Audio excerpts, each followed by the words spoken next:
শীত নামার পর থেকে জানি না কেন মনটা শুধু টক আর ঝাল কিছু চাইছিল।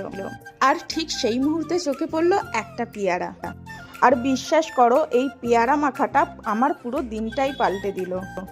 তো চলো তোমাদেরকেও দেখাই কিভাবে এই সাধারণ একটা পেয়ারাই হয়ে গেল একদম মুখে লেগে থাকার মজাদার পেয়ারা মাখা, বিশেষ করে যারা আমার মতো টক আর ঝাল খেতে পছন্দ করো।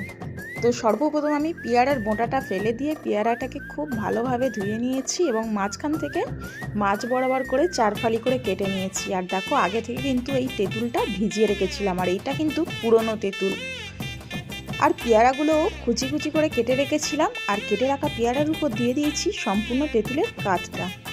তারপর এইদিকে দেখো 2টি শুকনো লঙ্কা পুড়িয়ে নিয়েছি, আর তার মধ্যে দিয়ে দিচ্ছি সামান্য পরিমাণে বা যতটুকু লবণ লাগবে আর কি সেই অনুযায়ী লবণ দিয়ে শুকনো লঙ্কাগুলোকে খুব ভালোভাবে একদম হাত দিয়ে একদম গুঁড়ো করার মতো ভেঙে নিয়েছি।